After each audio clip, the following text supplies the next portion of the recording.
guys, Monang Rides 2025.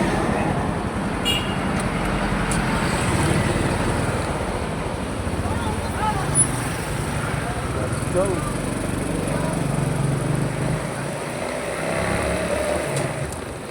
Try natin.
Tatry kasi natin guys yung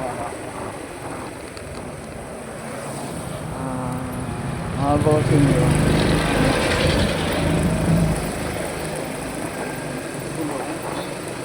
Pinalitan natin yung gulong sa ulo. Ang medyo mas mahal. Pwede nga ba? Pwede nga bang palitan? Pwede. Sabi kasi nung apektuhan yung performance. So, I try. Kaya yung pag-check natin anong gulong natin. Kasi nga napudpud na yung 1 year. Napudpud na 1 year. Ay napudpud yung gulong natin. Messed up. So, ano lang, akalain ko na mga siya ng 1 year. Japan technology naman daw na.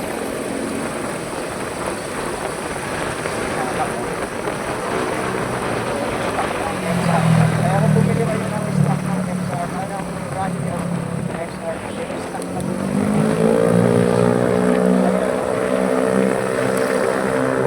Nakabot ng 1 year, araw-araw na biyahe. Huwag siya talaga asking.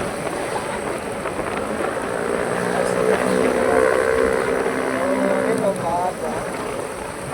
Bumili tayo sa Pangasinan. Taxi. Bibili natin. Taxi. Nagawang Pilipinas. Pang-racing. Bibili natin mamaya. Pagkikita ko. Pagkakarating na tayo sa destination natin. Sinabay ko na rin ito.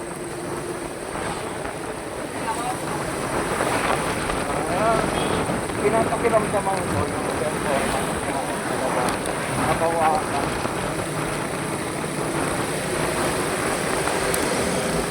Actually, nabawasan talaga. Ng konti. Kasi parang ang pakiramdam. Makunat na. Palibasa bago, dikit na dikit sa kalsada eh. Dikit na dikit sa kalsada. Kaya parang nakakapanigado lang.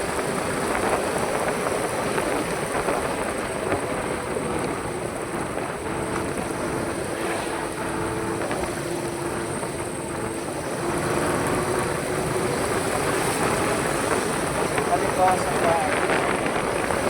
Ito alam yung saan. So yun guys, ginamit lang natin yung gulong natin na pinili. Galing sa Pangasinan. Kasi doon lang ako nakakita ng ganitong gulong na wala sa ibang market eh. So, pag mga ganito pala, masadya ka,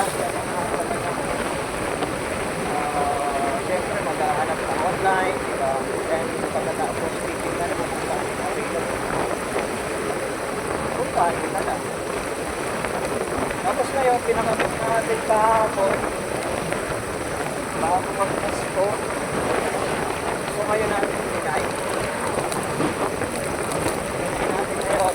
Ganito sa sapato, sa kalsado. Alam niyo ba yung unang present ko ay napakaganda. Hangin niya. Yung hangin niya, patigit sa sapato, sa kalsada, sa highway.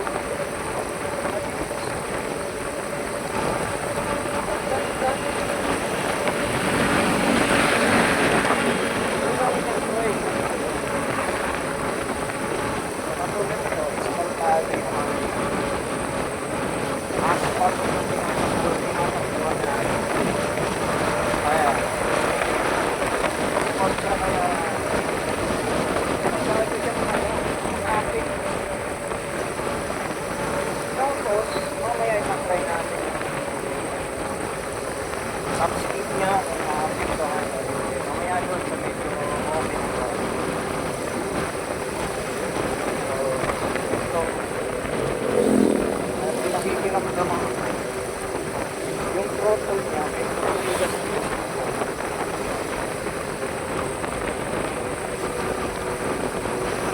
Parang kailangan ko ito.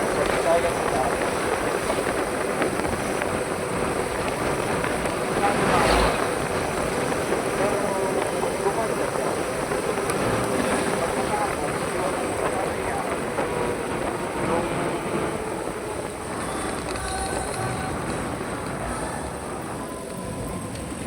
Tawag nito. Dito tayo sa office. Tapos yung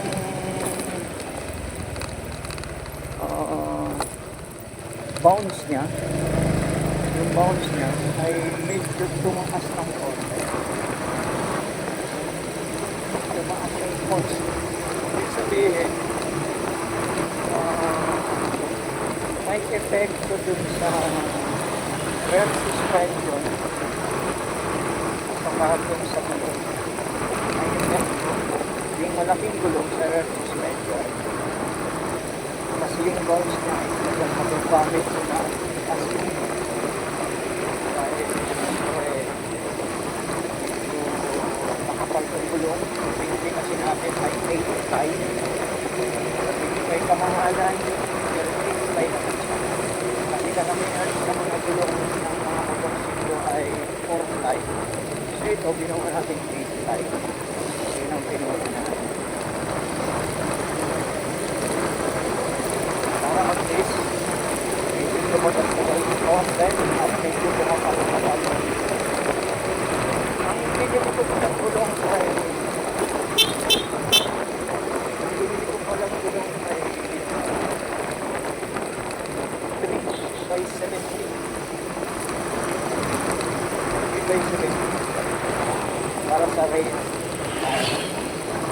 Pero itong unahan ay 250 pa rin. Plano kong palitan ng 2.75 para gawin ko siyang parang malalaki na gulong talaga. Susubukan ko yun sa mga susunod. So kaya inuna muna natin yung rear tire, pagkatapos yung front tire. Pinakiramdaman ko masyado. Which is una, pagsakay mo, mataas pa siya. Tumaas pa siya.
go. Okay.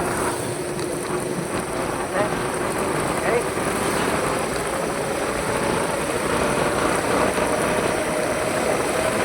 Pero bago pala yan. Gusto kong ipakita sa inyo yung Mayong Volcano. Kasi nandito ako sa Bicol ngayon. Ayun guys. Yung Mayong Volcano guys. Oh. Kikita ba? Ayun pala. Ayun guys. Yan yung Mayong Volcano. Diba ang ganda? Wow. Diba? Kikita ba? Medyo malabo. Naka-shade kasi ako. Ayan. Ayan, diba? Ganda. So, ayan guys. Tatry natin yung ano. Yung top speed niya kung apektado ba o hindi apektado. Okay, let's go. Dito tayo sa gilid. O kaya sa asphalt na lang. Ayan. So, tatry natin. Okay, let's go. First gear.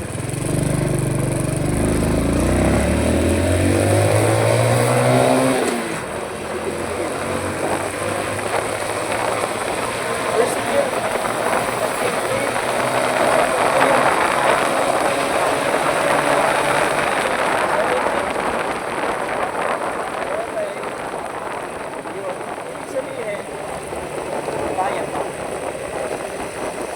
Kaya pa. Maikli na kasi. Bigli na sa kalsada. Kaya hindi natin gaano. Pero bitin. Mamaya, maikli natin. Bitin tayo sa kalsada. Akit na tayo.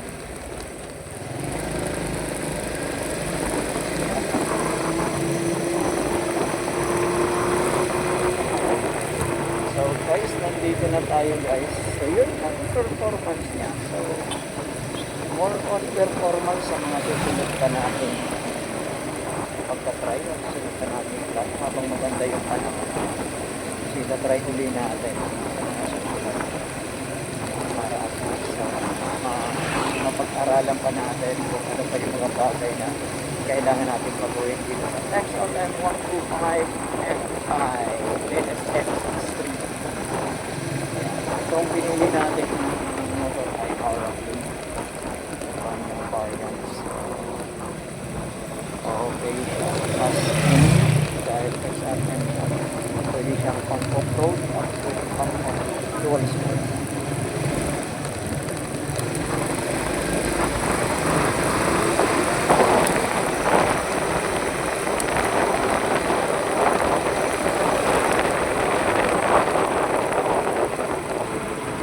Guys, God bless everyone. See you on the next vlog. Peace out.